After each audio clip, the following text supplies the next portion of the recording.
So, have you ever found yourself in that situation? You really need something, maybe help, maybe, I don't know, resources for a project, Oh, absolutely. All the time. and you have to ask, right? But there's always that tricky balance. How do you get what you need without, well, without becoming that person, the one who's always asking? Exactly. You don't want to be a burden. It's a real tightrope walk, as you say. Well, today we're doing a deep dive into something fascinating, an ancient monastic rule that deals with exactly this, specifically about building places to live and the whole ethics around asking for stuff. Yeah, and we're looking at a specific text here. It's from the Saṅghādisesa. That's the sixth rule in the Saṅghādisesa part of the Buddhist monastic code, the Vinaya. Okay.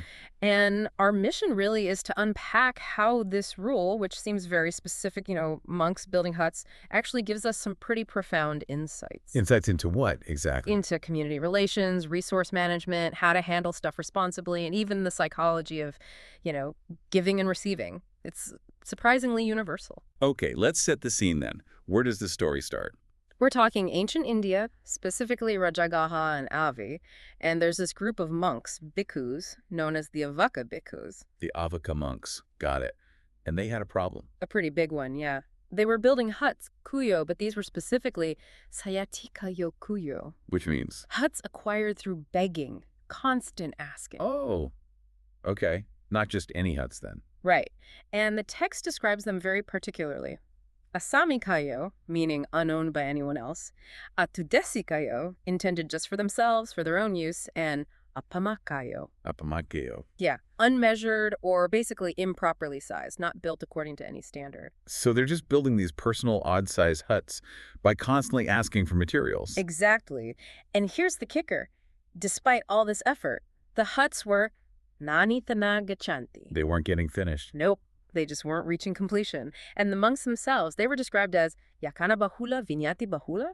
Which sounds like a lot of begging. Excessive begging and entreating, just constant asking. Imagine it. They needed men, laborers, oxen, carts. Oxen, wow. Yeah. And tools, axes, hatchets, hoes, picks, plus the raw materials. Creepers, bamboo, grass, clay, you name it, they were asking for it.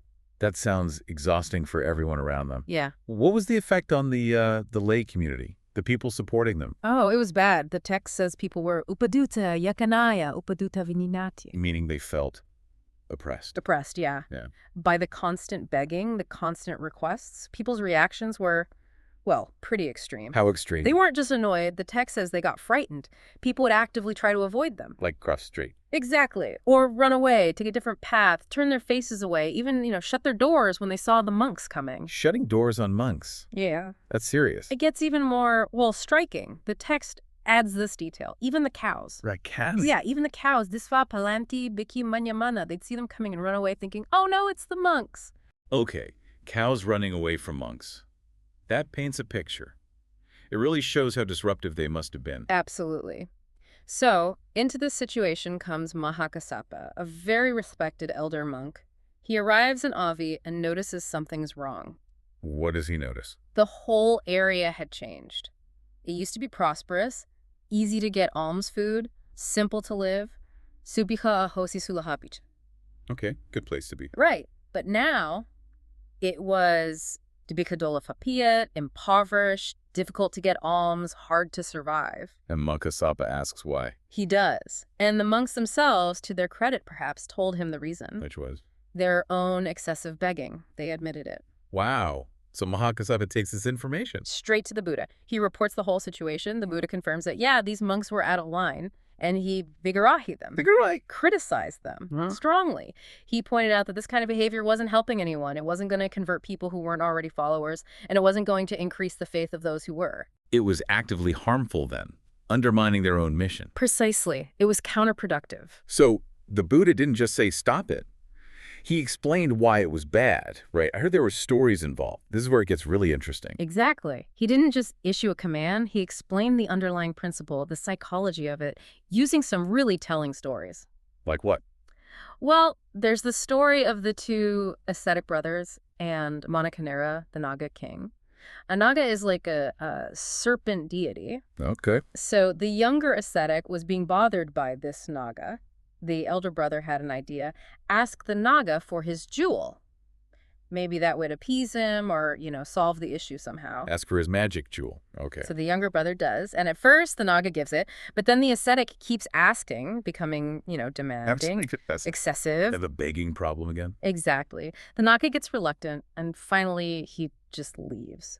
But before going, he says something like, look, this jewel is why I have plenty to eat and drink. I'm not giving it to you. You asked for too much, and I'm not coming back to your hermitage. Yeah.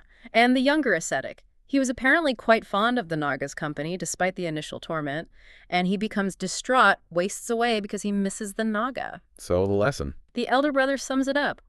Don't beg from someone you want to keep liking you. A beggar becomes disliked. Simple as that. That's powerful. Asking too much pushes people away, even supernatural beings. Any other stories? Yep. Another one involved a monk who was being bothered by noisy birds in the forest where he was meditating. Okay, noisy birds, relatable problem. So he complains, and the Buddha tells him to do something specific. He says, 3 times every night, go out and ask the birds, I need a feather. Please, each of you give me 1 feather. Ask the birds for feathers. What happened? The entire flock just left, immediately. They departed right then and never came back. Just like the Naga, the constant asking drove them away. Exactly. And the Buddha's point was clear. If even animals find begging unpleasant and unwelcome, think about how much more so it is for human beings. Makes sense. Did he give a human example too? He did. The story of Rahapala and his father. Rahapala became a monk, and his father asked him, Son, other monks sometimes ask me for things, but you never do. Why not? Good question. What did Rahapala say? His answer was really insightful. He said basically, look, Dad, someone who begs becomes disliked, and someone who refuses to give also becomes disliked. I don't want to be disliked by you, so I don't beg from you.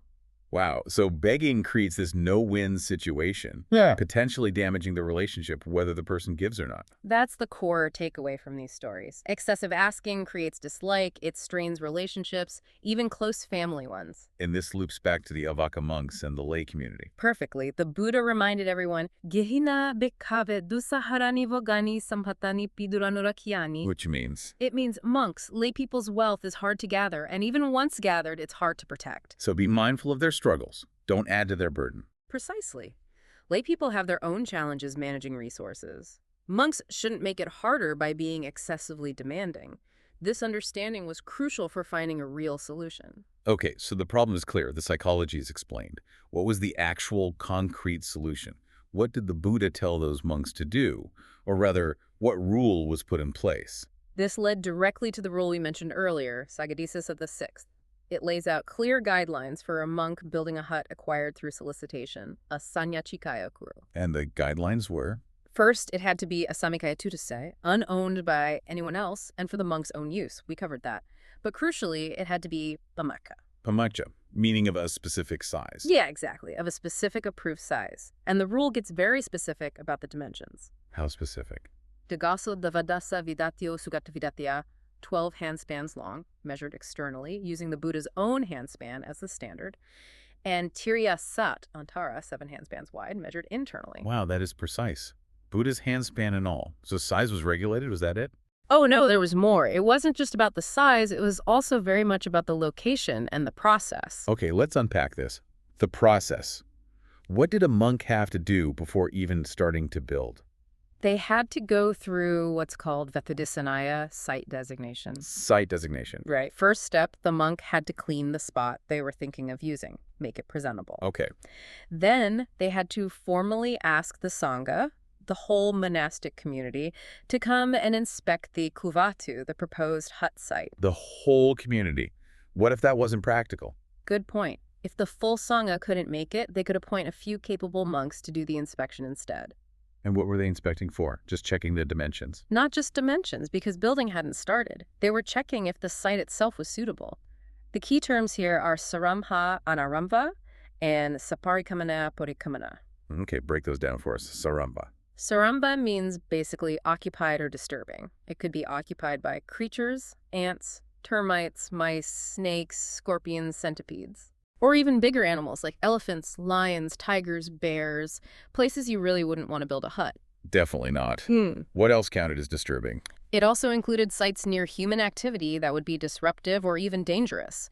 Think cultivated fields, slaughterhouses, cemeteries, royal property, stables, prisons, taverns, execution grounds. So basically anywhere noisy, dangerous, or inappropriate. Exactly. Also public roads, crossroads, assembly halls, anywhere that wasn't peaceful. Anārambhaṃ was the opposite, unoccupied, peaceful, undisturbed. That makes sense.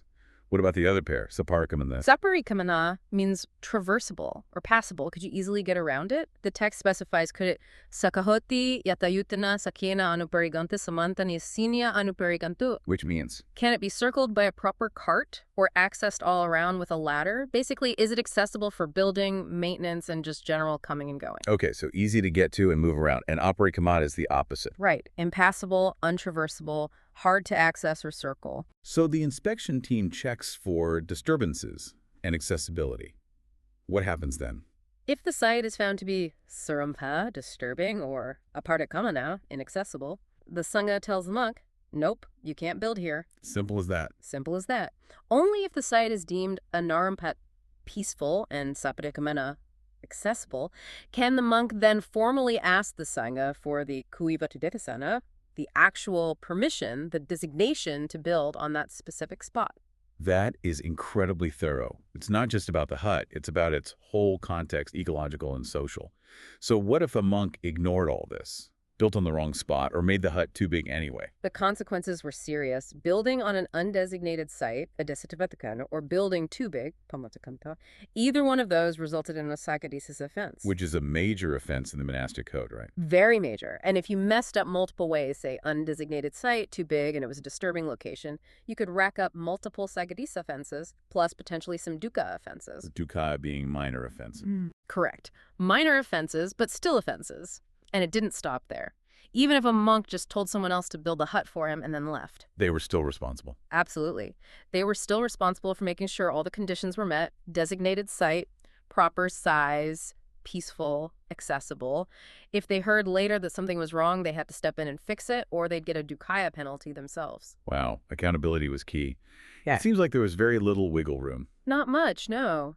They took maintaining harmony and not being burdensome very seriously.